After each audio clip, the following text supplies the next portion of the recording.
Welcome to the Tactical Dent Tech Podcast. You are now part of a small underground movement of dent technicians from all over the world. We are on a mission to change our industry with innovation, intelligence, and skill. But because we don't rely on an insurance company to steer customers our way, we need to do things different. We need to do things smarter. We do that through a network of technicians that we call the Tactical Tech Movement. Now let's get this revolution started. Hey everybody, John Highley here with another episode of the Tactical Dent Tech Podcast. Coming to you today with the co-host Angela Highley. Hey. So yep, there she is right there. And we do have, this would be our very first guest, a very special guest that we have here today, and that is Jennifer Carroll. So how you doing, Jennifer? Great. No pressure, man. First guest. No pressure at all. Oh, no, that's all good. So, Jennifer, why don't you tell us a little bit in relation to the paintless dent removal industry? Like, how are you involved? Let our audience, they might not know who you are. They might not know who your husband is. And just fill us in. You'd be surprised.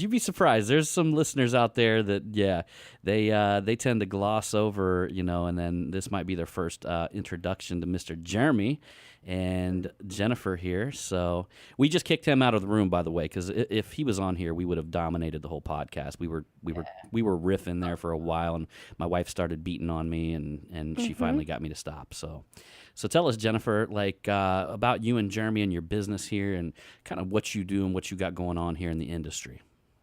Well, I'm Jennifer Carroll. Me and Jeremy's been together 11 years this October. I actually came into the PDR business back in 2010. It actually hailed here.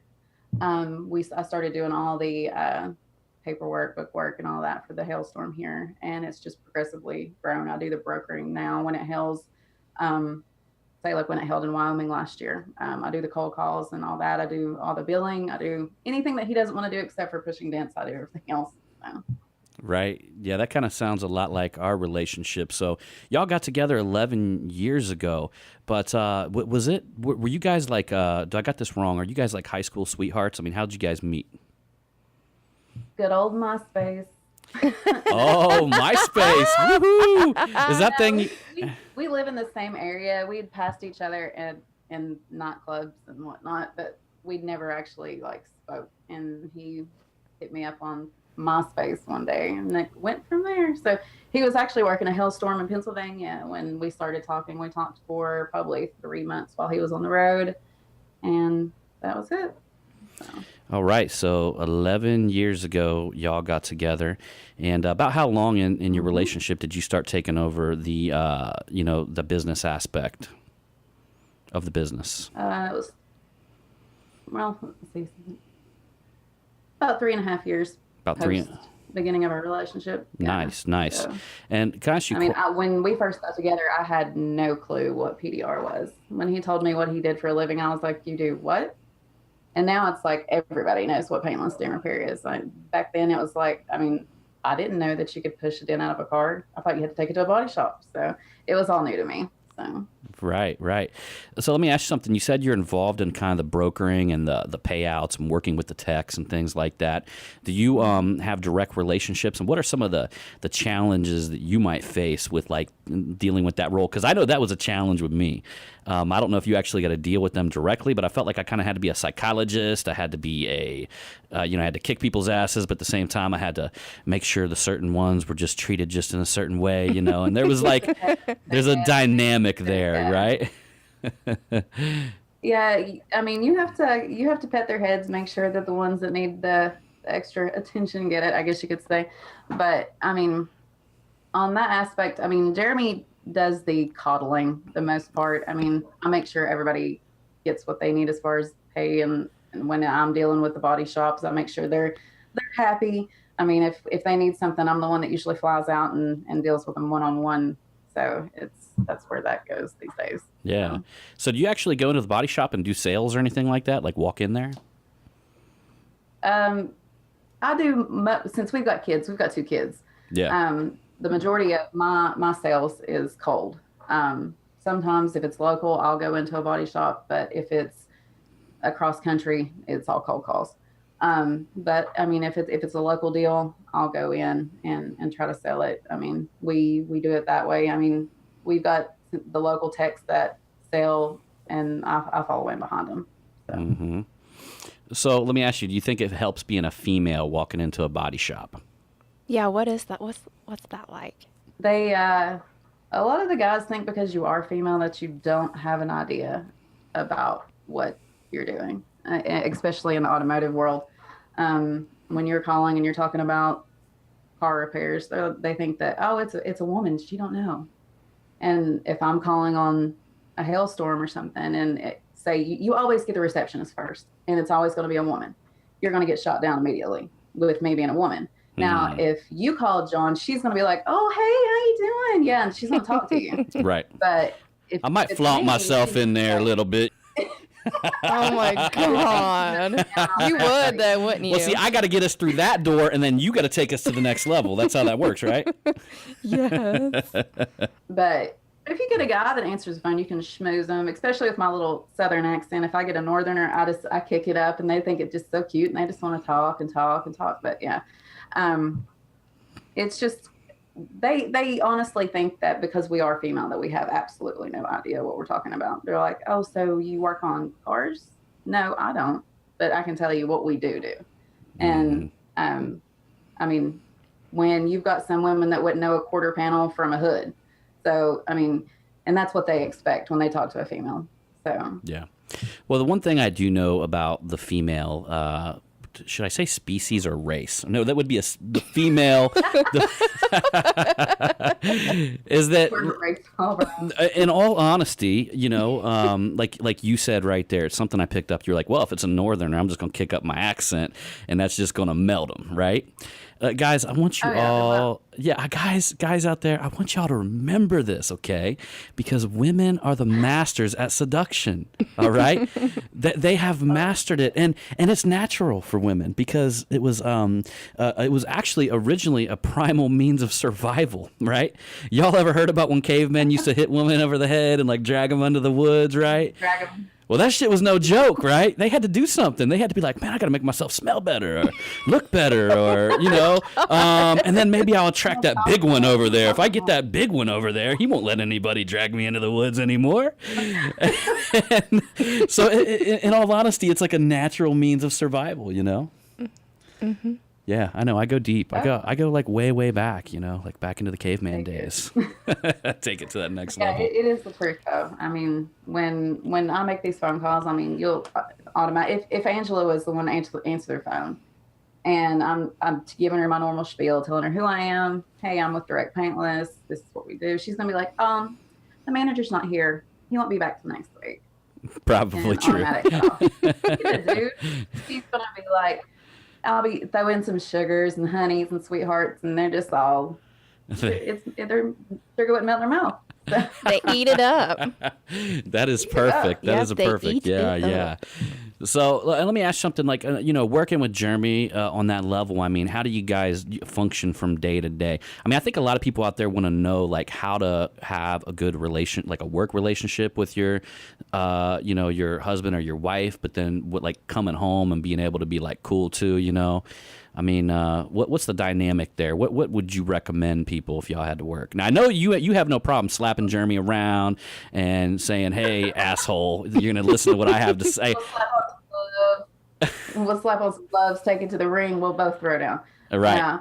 No, seriously, I mean, when you have a wife or girlfriend situation and you're working together day in, day out, you have to learn communication. You have to know when to cut off work. You have to know when you pull in your driveway to leave work at work. Don't bring that garbage home. Yeah. Because when he's on the road or if he's working all day, if I'm only seeing him an hour or two at night, I don't want to be hearing about some garbage that happened during the day. Talk to me about that later. Not when you get home. But you have to learn communication. I mean, when he's on the road, like last year, he was working in Wyoming. He was on the road for almost 8 months straight. Yeah. And and with us having 2 kids, I mean, I was flying out there once every 2 weeks if I could, and I'd spend a couple of days fly home. I mean, not every relationship has the means to do that, but in order to keep a functioning like relationship and marriage, you have to have that one-on-one contact, visual, and be there and be willing to be there. And if problems arise in the business, talk about it. If something starts messing with your marriage because of your business, talk about it. Communication is the key. I mean, you can't be sitting on stuff in this business at all. Right. And not only inside the business, I think that's one of the things that attracted us to want to bring you on the podcast, because one thing that I noticed from certain people, and this is something that we really have, in our relationship, is that y'all are still passionate about each other. You know what I mean? In a way, like, because you see, I think some people's relationships fade away, day-to-day life gets a hold of you, and then you lose that initial passion that you had for that other person. You know what I mean? And it's ironic. I love y'all's photos that you guys take, and you could tell just based on that alone that you guys, you know what I mean, that you guys are still keeping it going, keeping it flowing. And I honestly think that like that would like literally change the world if people knew how to maintain like that type of relationship with their girl or their husband. You have to want to put effort. You just have to want to be there, and be present in that other person's life as much as you can, especially in our business, because I'm sure Angela doesn't get to see you for so much of the day, and when she does get to see you at night, you want to make as much of that time together as you possibly can. And with us being together 11 years, I don't know how long you guys have been together. 17. You have to find new ways. 17? Yeah. No, be 17, remember. It's spicy, man. Otherwise, you lose that spark. And people are like, well, how do you do it? Work on it, man. You have to work on it. That was like one of my big pieces of advice whenever we had we actually had a podcast not too long ago about that kind of. And that was one of my big pieces of like, it's such an important dynamic of your life.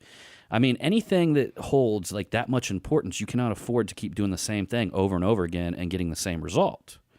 So ideally, I think anything in our life that holds a massive importance, whether it's financial, whether it's, physical with your significant other, which, you talk about what I want to do when I come home at night. Well, yeah. Well, we don't lack there, so she might kick me off of her or something like that, but I'm used to it. So, but I would imagine you have that problem too, don't you, Jennifer? Well, I mean, he's not a lack for no. I mean, we I told you this podcast was uncensored. Hey, it's uncensored. It's open. I mean, we do a lot of things that most couples. I mean, like I said, I mean, I've been in the modeling career. I've been in the MMA career. I've done ring girl work. I've done a lot of stuff, and even with the PDR business and what I did before he and I got together, you have to have trust. I mean, he's on the road for 7 months at a time, and when I was shooting constantly, you have to be able to trust your partner, because if I'm in Atlanta shooting with a photographer or he's in, I don't know, Texas working, you just have to, even though you don't talk, you have to be able to be trust and know what they're doing, not have to worry about it. That's the back of my mind shit. So yeah, that's awesome.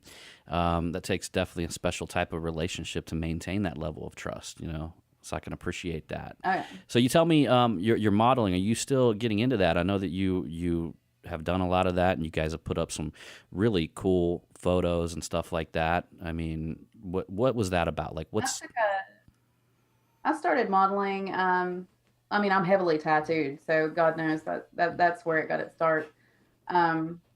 I won Miss Tennessee Tattoo 3 years running, and I started modeling heavily after that. Me and Jeremy's done one actual shoot together before we got married, which was interesting on its own.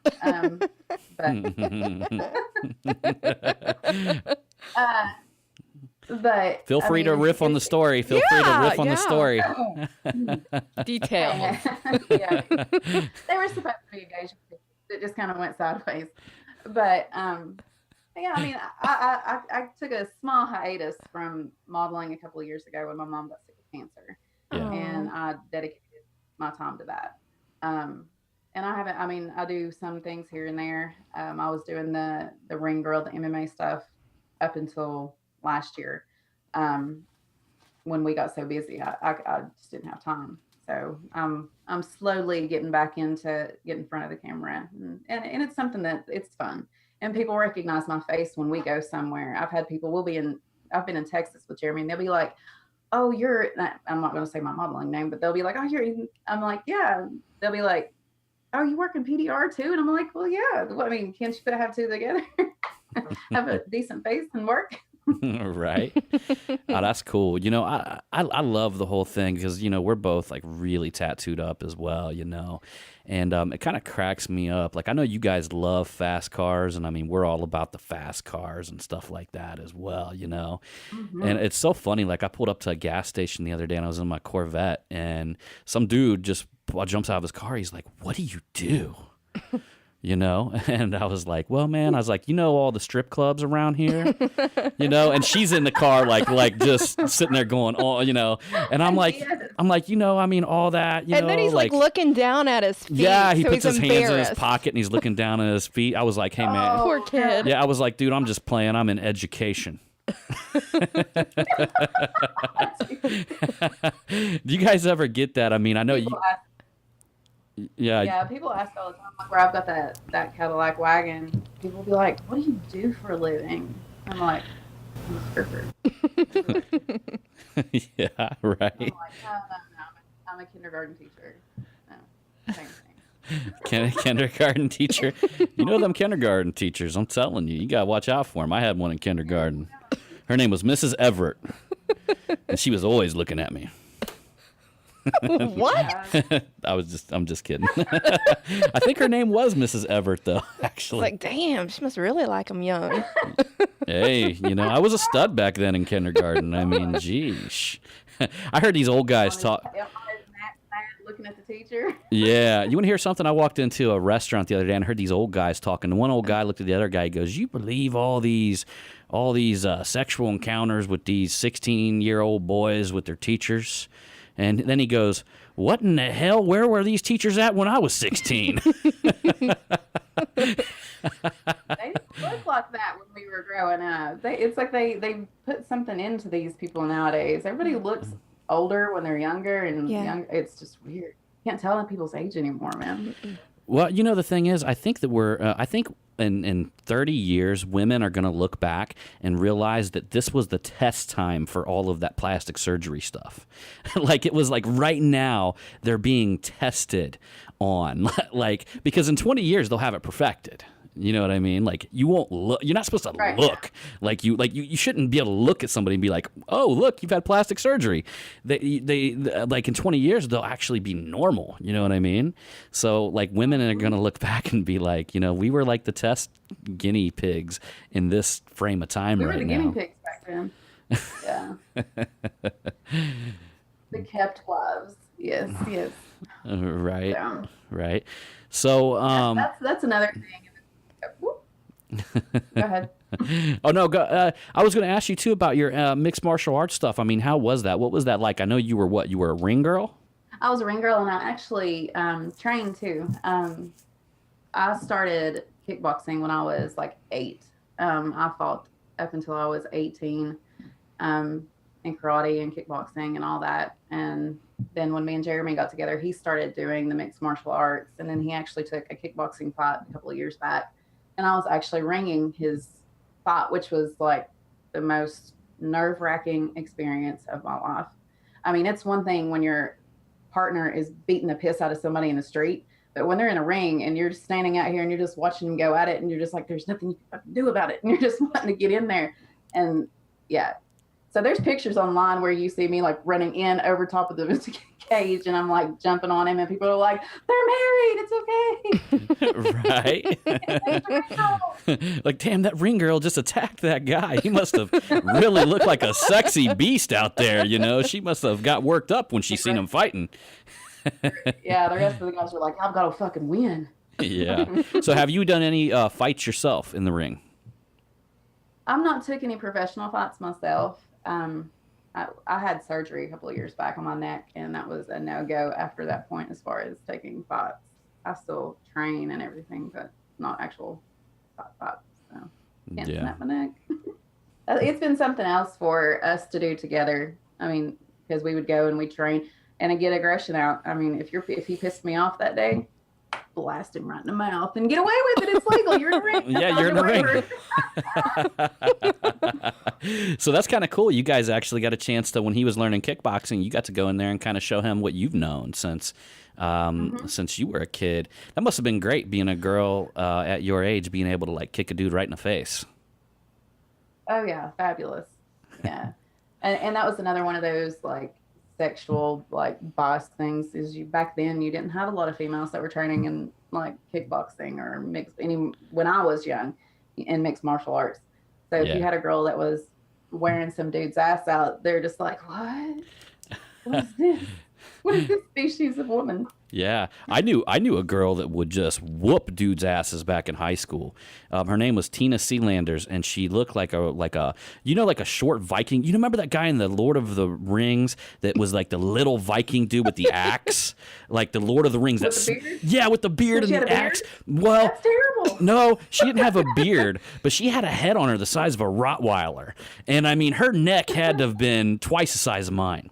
And her name was Tina Sealanders, and this girl would attack people. And I mean, it was insane. Her brother was 6'5" and scared to death of her. Scared to death of her. She was known to potentially rape guys. Yeah, I never had that. I'm an only child, so I didn't have anybody to rape at home or beat the hell out. Now, can I ask you though? Have you ever had a guy, knowing like the kickboxing and stuff like that, try to approach you sideways and you had to tear into him? Oh yeah. When I was younger, before I had my kid, I had a dude that came at me a little bit sideways, and he ended up with a busted face. So he went through his bottom lip. So yeah, he was calling the police. She's gonna hit me again. Yeah. So. She's gonna hit me again. That is so interesting. Yeah, it's so interesting. Now you referred to that you guys got so busy that y'all had to kind of stop that for a minute, like the MMA and all that stuff. What happened? Did you guys hit a hailstorm? Sorry. No, you're good. Yeah, we were working in that was actually hail. I'm sure if you. Oh, that was the hail app that went off, right? Yeah, that was my hail thing. Yeah, we had a hailstorm going last year in Cheyenne, Wyoming. It almost made it. Well, we were there almost a full year, and then it held again like 2 weeks after we left. Wow. So we're back out there again. We're still there. So I mean, Jeremy was gone. Like I said, he was gone for almost 8 months solid out there. He got home like in February, and then he's been here working a hailstorm like an hour from the house. So we just don't. I mean, the only time he leaves at 6 o'clock in the morning. Now he comes home at like 8, 9, 10 o'clock at night. I mean, there's not time for any of that extracurricular activity. It's like when we were talking earlier about going and seeing Guar. That's the first time we've actually got to go out and go to a concert or raise hell in months. So yeah, because it's just it's day in, day out, just work. And people don't realize how much goes into this business. I mean, it's from sun up to sunset, and you've got, guys that are working until 2, 3, 4 in the morning and then getting up and do it again at 8 o'clock. And that's the way he is when he's on the road. So when he comes home, he's shot. Yeah, that's exactly what she's talking about here is when you're out on a hail site, like it is crazy how hard guys work because there's really, most of them are married and they're staying in a hotel. There's not much to do above and beyond, just work all the time. And yeah, my hat's off to anybody who does that. I stopped doing that after a certain amount of time, and I'm on my decline of the work into things on the physical repair end of stuff. But, and I'll tell you what, I was there day in and day out working like 70, 80 hours a week, 90 hours a week or whatever. And, yeah, that stuff's, it's what you do, it's what you do, but, you got to appreciate that grind. But hopefully you always want to try to find a way that eventually you can kind of exit out of some of that, Me and her, we've been trying to, I close at 3:30 now in the day. No, you're supposed to close at 4. But most of the time I just close shop at 3:30. And I don't take as many.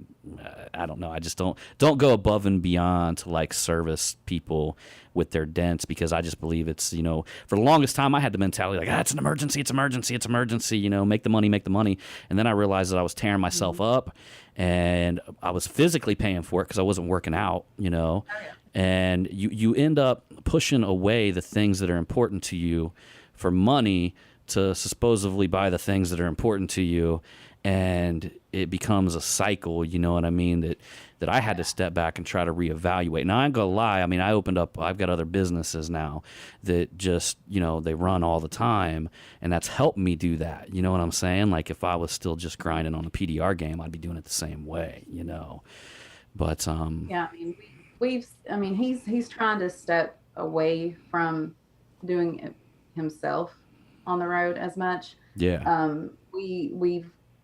We've been really blessed, I guess you could say, with a great team of guys that work with us year round, as far as on our Hail team. And then we've actually got our local techs that do the door dings and your wholesale and stuff here locally. But I mean, when the money's there, the money's there. And we're not your 9-to-5 jobs where you're going to have your retirement set up and everything ready when your time to retire.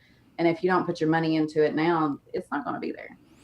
Yeah. And that's what we have to look at. And I mean, and you were talking about relationships. I mean, and that's something you too have to realize is, yeah, the money's there and it's there to be made, but you've also got other things that you need to delegate to. You've got your marriage, you got your kids, you got your just family life and everyday life and your physical life. And if you don't actually put time into that, then that starts to deteriorate. It's not all it. I mean, the money's great. We all know it is, but it's not the most important of all. Right. They say that most people, when they accumulate, like, or go after something, like, if you keep asking them questions like, okay, like, you want a brand new house, right? I want a brand new house. Like, why do you want the brand new house? But I just want a cool place for my family to live. Well, why do you want a cool place for your family to live? And it, like, as you break it down, you say, well, because I just want to give them everything that they deserve. Why do you want to give them everything that they deserve, right? And you break it down, you're like, oh, because I want them to unconditionally love me. It usually all breaks down to some sort of form of unconditional love that you're seeking. But here's the funny thing. You normally already have it, right? So you have that where you're currently at, but you're chasing something that you already have, if that makes sense. And you see the more, you see the more. Right. And then you kind of ask yourself sometimes, like, you're going after money, and you're trying to buy freedom or buy time. But yet, if you stress yourself out too much, if you neglect your body, you neglect your health, you neglect these relationships, then you die earlier. You know what I mean? So there you go. You know what I mean? You're losing time either way, You don't have that time. And the weirdest thing is that I found about money, because I was in this mentality that I just chase it all the time, right? That when I stepped back and said, you know what, let's take care of yourself first and let's feel healthy first. It never changed. It actually put me in such a better mindset that more money came in. Oh, yeah. It's such a money's such a weird thing. Yeah. Yeah. I mean, that's why it's the root of all evil. I mean, I guess you could say, I mean, if you are constantly just digging, and that's the only thing you care about, everything else is going to fall to the wayside. Well, I mean, you can't take it with you. Yeah. Well, money's like a gun, though. You know what I mean? Think about it. A gun can be used for destruction. It can be used for a bad thing, but it can also be used to protect your life. You know what I mean? It can be used as a good thing as well. I always say that, like, money is an extension of, like, who you are. So if you're a shitty person, you can get money and be even, like, more shittier to everybody. You know what I mean? It's, like, so much better to be a shittier person with more money. But if you're a good person, you get more money, then you can be better with that amount of money. You know what I mean? It's a extension of you, because technically it's just energy. You know what I mean? Like, I want to build some sort of educational empire. Everything I'm doing is about that. So the more money I have, the more energy I physically have to do that. Right. And that's the way that Jeremy and I look at it. I mean, with us having 2 kids, I've got a 14-year-old and he's got an 11-year-old. So we're trying to build an empire to leave our kids, so they won't have to struggle as hard as we did growing up.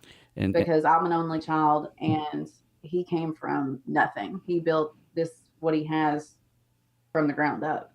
And we don't want our children to have to go through the same struggles that we've had to. I mean, we don't want them to have that mindset that, oh, we don't have to work because we're, millennials and but we don't want them to have to struggle. That's a great motivator right there. I think a lot of parents can relate to that motivation, and that's certainly where we come with our son as well. But saying that, like how Jeremy came from nothing, I always knew that about Jeremy. Like, I think we talked about that a long time ago. And he got in this business with Lou Freeman. We'll probably have Lou on our podcast. But I really want to talk about his wrestling career. But that just sounds so fun. Some big WrestleCade thing coming up pretty soon from what we've heard. But yeah. That is crazy shit. But I've always wanted to be a wrestler when I was a kid. And that like what most either a wrestler or a ninja? I think a wrestler, or I actually been a ninja. That's another story. Yeah, but no, believe it or not, Jennifer, I'll tell you something. I'm going to have a podcast about this one day. And believe it or not, the head ninja in the entire world, the grand master of all of ninjutsu, descendant of Hatsumi, last ninja tribe in Japan, lives right here in Dayton, Ohio, and runs his quest center. They actually have the Ninja World convention. You know how like we have the Mobile Tech Expo? Like he does the Ninja World convention right here in Dayton, Ohio. His name is Stephen Hayes. And he's elected in the Martial Arts Hall of Fame and all this kind of stuff. But so you remember how I was telling you, like, we all wanted to be a ninja or wrestler when we were a kid, right? Yeah. So I used to read Black Belt Magazine. You remember that when we were a kid? Black Belt Magazine? Yeah. So it's like a magazine for martial arts, like one of the best or the biggest names of our time. And Stephen Hayes was in every other episode or every other magazine. So they were always highlighting him. So I knew he was right in Dayton. So I trained with him a couple years ago until I blew my knee out while I was testing for a next belt level. And that's why I was telling Angela, like the coolest thing about it was, and she didn't really like them that well. She was like, even one night we came home, I'm not kidding you. She looked at me. She was like, "Stop acting like them ninjas." Yells that at me, right? Because we were at the World Ninja Convention. That drive me crazy. She would ask me a question. She'd be like, "So should we go to bed?" I'd be like, "I don't know. Should we?" Stop acting like them ninjas. Yeah, but you were just, everything's a reverse question. Doing a bunch of like stupid things though too that would drive me crazy. I'm sneaking around the corner of the house, all like ninja. Yeah, and then he'd be like a certain walk. He'd be walking weird. I'm like, what the fuck is wrong with you? I was testing my silent walk. You didn't know that ninjas walk? You can't hear them. There's a technique to that. Probably the breathing probably gave it away. Yeah, the heavy breathing. He's like, I can hear you breathing. I'm like, oh, fuck. I turn around and be like, what the fuck you doing? Why are you just standing there like staring at me? You're like, I'm being a ninja. No, I was actually testing my animal vision. All right, so I didn't know if you guys knew this, but humans have regular vision. Oh, look who's here. Oh, he's in. Hey, so humans have normal vision, like we look at one thing and we see it. Animals see everything as one giant picture, like this. All right, so you visually imagine seeing everything as like, so you got animal vision, right? So everything's like one giant picture, and I was testing that on her. No, you thought that's what you were doing, but you weren't doing that. You me tell you like how you have animal vision. All right, so you're looking at me right here in this thing, right? I want you to look at me directly and imagine a fireball floating in between us and stare at the fireball that's floating in between us. Now, do you notice how you see everything in the room? You guys might need to practice that. I think Jeremy was your eyes. It was getting a little bit weird for a second. Well, me and I was looking at the entire room, but I know Jeremy was kind of getting intoxicated back there. I was. I want to know a funny story about you guys. Something funny. I think it'd be funny if you told us what you started to tell us how you guys were going to do engagement photos, and it ended up being that provocative photo shoot that was awesome. I've been trying to get her to do one, but she won't do it with me. You just it the whole thing without even me telling him. Oh, shoot! So- But how did he get in there like that? So we're doing these engagement photos, right? And of course we're naked. You know, I don't know. You know, it is what it is. Yeah. So I'm a pretty good looking dude. I'm big. I'm muscular. I'm covered in tattoos. You know, now I'm a nationally published model. Hey. Also, He wasn't published until I know how you feel, brother. So anyway, you can imagine the photographer, right? So we were going through all these photos. He's looking at his camera, right? And he's like, "Come look at this." Well, I'm naked, you know, Like with he is- about half a heart on, you know, because I've got to, in case they catch this thing in a picture, you know, it's got to look impressive. I can't look At least half. Well, it's cold now. Yeah. Oh yeah, definitely. So I walk up behind this cat, and I'm just over his shoulders, Dick just on you. dick to butt, just rubbing him the whole time. And it's just super awkward, just a super awkward moment. I mean, not for me, of course. Yeah. It's what it is. You know, when you walk into a room and, you know, you're an alpha figure. Yeah, you know, right. lesser. And you got your dick hanging out. That even makes it even scarier. Oh, this alpha male monkey might rape me. Yeah. First time I met this guy. First time Dick on him. first time he'd ever met him. First time he had ever shot a nude man Yeah. either. It was just super awkward for him. And you're raking his leg and his rear end while you're checking his photos out. So, Well, I mean, he was sitting down, so it was kind of like the middle of his back. oh, that's not Hey, bad. whatever. You should have put both hands in front of him so he knew it wasn't one of your hands. God, it was so awkward. Yeah. Here's my one funny story. I'm going to go watch the rest of this route of this football game. Y'all have a good time. All right, brother. That was a funny story. Evidently, the Raiders aren't doing very good or something like that. I don't know. I don't absolutely know what the score is. Hopefully, they're doing better than my Saints. That's all. My Saints have shit the bed this year, so I don't want to talk about them. All right. No, I understand. I understand. But yeah, you were talking about Jeremy. I mean, as far as coming from the bottom from nothing, I mean, yeah, he grew up in, I guess you could say, the projects as a kid, and he was 19 years old when he met one of the guys from Texas, and it was with Lou, and they started training, and he ended up in Texas for a while working, and it just kind of went from there. He chased hell until we met in 2006, and he quit until it held here locally in Tennessee in 2010. And he did door dings and stuff in between building our door ding route here, which he doesn't even, that's what we've got the guys for now, but he doesn't even have hands in anymore. But yeah, I mean, it's been a hustle for him, man. I mean, he came from nothing. I mean, and he's straight edge. He was raised in a household with alcoholic parents, and you know, and he's never drank a drop of alcohol a day in his life. Never done drug, never done anything. I mean, you have to give him props.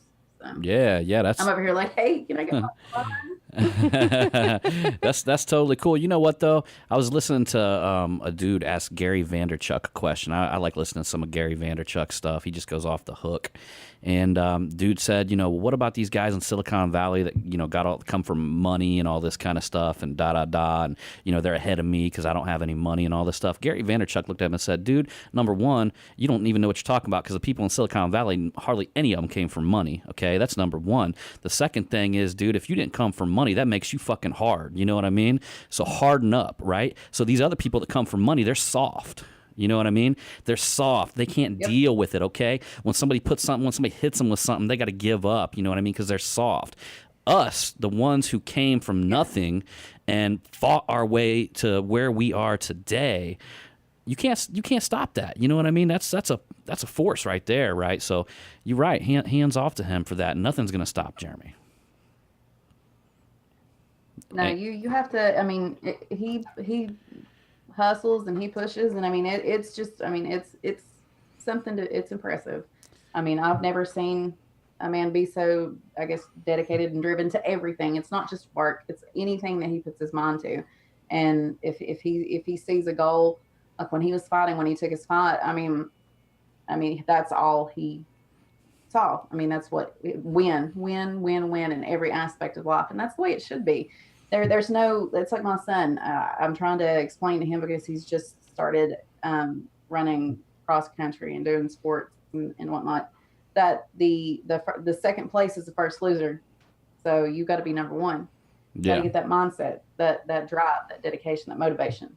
So. Yeah, I like that. That reminds me of that Ricky. You not first, you last, boy. You ain't first, you last.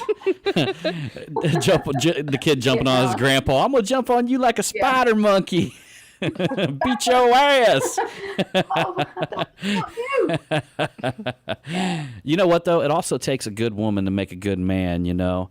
And I could tell he's definitely got that at home. He's got all the support, And on top of that, with you taking care of that, I don't think people realize the magnitude. Like, I couldn't even imagine if she quit on me. You know what I mean? If she called me and said she quit, that would crush me. I'd have to do all. I mean, they don't really understand the magnitude of what you guys take care of. You know what I mean? And I want to say that she gets this with her family, that they think that I'm the one that just does everything and that she doesn't do anything. And I'm here to tell you that she's like killing it. She doesn't get the respect from the people around her like that she deserves for being half owner of this company, I don't know if you got I agree 100%. Yeah, I mean, I'm sure Angela gets the same thing that I get, because seeing that you're the dent guy's wife or you help run the business, they think that you're a kept wife, that you don't do shit. Yep. But if they actually came in and sat down with you on a daily basis and saw how much time and work you actually do, if I was pushing dents, I mean, I'm doing more work here time wise than the guys are putting in. It's just crazy, and they think that you do nothing, and that's what boggled. They're just like, oh, you've got it made. You've got it made. You're living in a big house, y'all. You got all kinds of. No, you don't know what goes into it. You don't. I mean, that's what they see. They just see this outside facade. They just see what you let out, and they don't see how much true work that we put into it. They just think that, oh, she probably just does some payroll, writes a check here and there, sits on her ass at the house, watching TV, eating bonbons or whatever. But no. It's crazy. Amen, sister. Yeah, so she gets the same thing. Yeah. I get riled up over that one. So I feel you. I totally feel you on this. Yes, I think you guys definitely get that same thing. But, people do got to realize out there that, number one, like, not only are y'all taking care of all the business, when I come home, she's taking care of so much stuff. She mows the grass. Yeah. Yeah. Shoot, I hate to mow our grass. I used to mow it. I mean, I used to call somebody and pay him to mow it for me. and then she decided that she wanted to do it. Our lawn is like a death trap. I would kill myself. I'm like, oh, well, your lawn is massive. It looks like you guys. Yeah, you guys are on this giant hill. Yeah, you guys are on a giant hill, and you can just see nothing until the next house, like way. When it snows. Yeah. I love you guys. When it snows and shit like that. I love y'all spot out there. So tell me a little bit, go ahead. I'm sorry. I don't want to interrupt you. Oh no, I was just going to ask.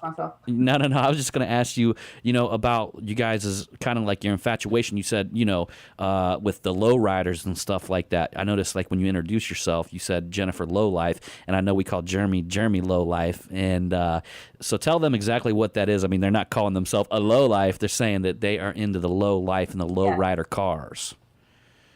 So what's up with that? Yeah, I mean, we're not tagging ourselves as a person that's a low life. When Jeremy and I first got together, he had an 86 C10, which he still has. It's the shop truck. It's hammered, airbagged, and we build all kinds of cars and trucks that are all just hammered. They're on the ground. I've got a 66 Suburban that should be done by the end of next month. Hoping to have it at Lone Star Throwdown in Texas next year. We've got a 61 Brookwood. It was a SEMA car. But I mean, when we say low life, when we say low, we mean our cars are low. We live the low life. Yeah. There's no air between us and our cars. I mean, it's on the ground. That's what it means. And you just got rims for your Cadillac V, right? Yes, I did, and I'm very excited about it. I've not released them because All right. yeah. I'm supposed to be at a show at the end of the month at Rotiforum's tent, and I'll be doing the debut then. So. Oh, nice. Yeah, I can't wait to see that. Snappy. Yeah. So I won't say anything about them, but I did see a photo of them from Snapchat, and they are We like fast and low. We like fast and low. Yeah, they are nasty looking. So yeah. Angela here, she got her taste of a fast car, and she can't have anything slower now at this point, right? Mm-mm. Nope. You know, so she's got a Jeep Grand Cherokee, like an SRT8, and everything now is like when we talk about other cars, she's like, what about that Mercedes AMG? Is that? And then she's like, is that? Did you say that was 550 horsepower?